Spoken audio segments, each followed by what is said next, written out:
आज हम बात करेंगे सूरज ग्रहण या चांद ग्रहण की वजह से हमल पे क्या असर पड़ता है और क्या नहीं पड़ता।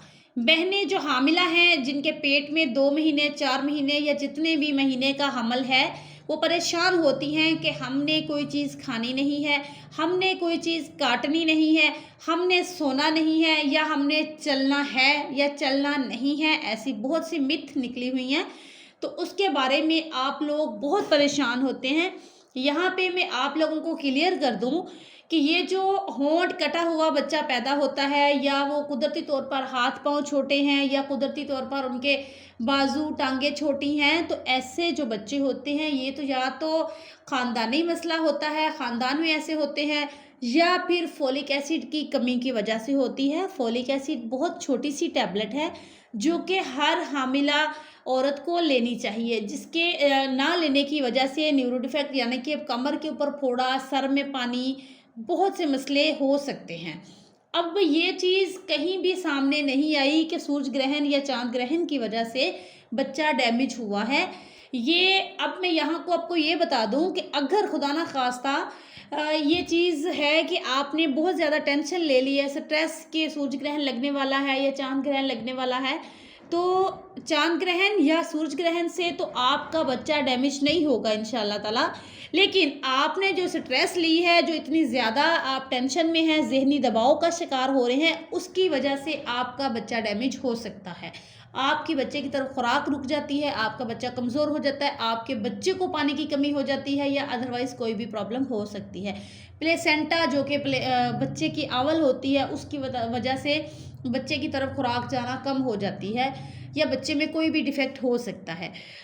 ऐसे हालात में आप लोगों को कुरान पाक पढ़ना चाहिए, नमाज़ पढ़नी चाहिए, अस्तगफिरुल्लाह करनी चाहिए, अस्तगफिरुल्लाह की तस्बीह करें, दुरूद पाक पढ़ें, अपना रुझान अल्लाह पाक की तरफ करें। जो वो भी होता है कुदरत की वजह से होता है। कुदरत पाक जो करते हैं बेहतर से बेहतरीन करते हैं। ये नहीं कि आपको बेहतर से बेहतरीन मिलेगा अगर कोई प्रॉब्लम हो भी जाती है, लेकिन चांद ग्रहण सूरज ग्रहण से कुछ भी नहीं होता।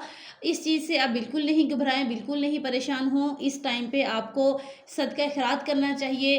कोई चीज़ बच्चों को लेके बांट दें, कुछ पैसे किसी को दे दें, कोई कुछ भी आप अपने करके दे सकते हैं।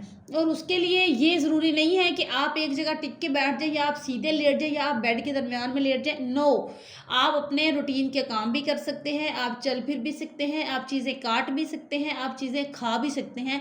लेकिन इन सब चीज़ों के से सबसे ज़्यादा जो बेहतरीन अमल है, क्योंकि यहाँ पे भी मैं अब अगर मज़ीद तफ़सील बताने लगूँगी तो वीडियो बहुत लंबी हो जाएगी, लेकिन मेन जो बात है वो ये है कि चांद ग्रहण सूरज ग्रहण से माँ या बच्चे को कोई नुकसान नहीं होता। अलबत्ता आपको अस्तगफिरुल्लाह तस्बीह वगैरह लाज़मी करनी चाहिए। अपनी डाइट का ख़ास ख्याल रखें। जो बच्चे कमज़ोर होते हैं, जो बच्चे को मसला होता है, वो डाइट की वजह से, अगर आपके ख़ानदान में आपके देवर का बच्चा, आपके चाचू का बच्चा, आपके भाई का बच्चा, मामू का बच्चा, यानी कि करीबी आपके ख़ानदान में ऐसा कोई मसला है, छोटे हाथ पाँव हैं, होंठ कटा हुआ है, या उसके कमर पे फोड़ा था डिलीवरी के बाद, या उसके सर में पानी था, तो आप इसके लिए आपके ये समझ लें कि आपको फोलिक एसिड की कमी हो सकती है, क्योंकि ख़ानदानी मसाइल जो है, ख़ानदानी मसला सामने आ जाता है। तो इसीलिए कहते हैं कि कज़न मैरिज अगर कोई मसला हो तो कज़न से शादी, ऐसी बीमारियां हों ख़ानदानों में, तो ऐसे कज़न्स मैरिज ना करें, बाहर शादियां करें, ताकि ये बीमारियां कम हो जाएं। तो यहाँ पे जो समझने वाली बात है वो ये है कि चांद ग्रहण और सूरज ग्रहण से बच्चे को कोई भी नुकसान नहीं होता।